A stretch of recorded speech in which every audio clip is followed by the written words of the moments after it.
আজকে একটু করবো বাটার চিকেন, এটাকে একটু ম্যারিনেশন করে নেবো। দেবো একটু লেবু, হাফ লেবু, দেবো জিরের গুঁড়ো, ধনের গুঁড়ো, কাশ্মীরি লঙ্কার গুঁড়ো, একটু গরম মশলার গুঁড়ো, আর দেবো টক দই, আর দেবো আদা রসুনের পেস্ট।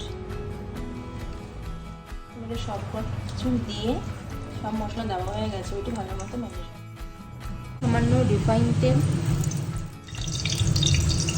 আর তার মধ্যে একটু বাটার দিলাম। এখন করা চিকেনগুলো আমি এখানে একটা একটা করে করে দিচ্ছি। চিকেনগুলোকে আমি তুলে নিচ্ছি। দেখো এখানে বেশ চিকেনগুলো লালচে লালচে করে ভাজা হয়ে গেছে। এখানে দেবো আমি তেজপাতা, মানে গোটা গরম মশলা আর কি, সেগুলো দিয়ে দিলাম।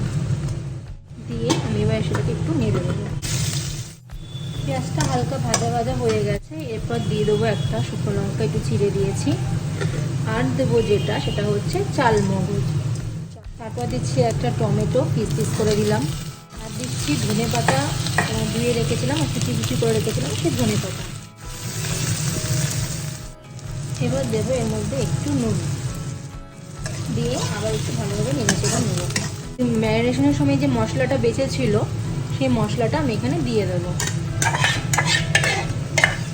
এটাকে আমি এবার একটু নেড়েচেড়ে নেব।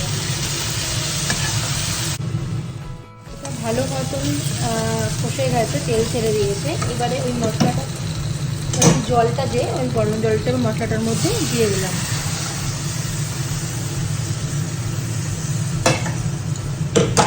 এবার একটু ভালোভাবে নেড়ে নেব। এবারে ঝোলটা ভালোভাবে ফুটে গেছে, এবার একে একে আমি এখানে লো ফ্লেম করে চিকেনটা দিয়ে দেবো, যে চিকেনগুলো ফ্রাই করে রেখেছিলাম। দিয়ে চিকেনগুলো দেওয়ার পর আবার একটু ঢেকে দেবো। দেখতেই পাচ্ছ খুব সুন্দরভাবে হয়ে গেছে। এটা জাস্ট ওই জলটাতেই হয়ে গেল। এবারে যেটা লাস্টে করবো, কেশরি মেথি যেটা হয় না, সেটা একটুখানি এইভাবে ছড়িয়ে দেবো।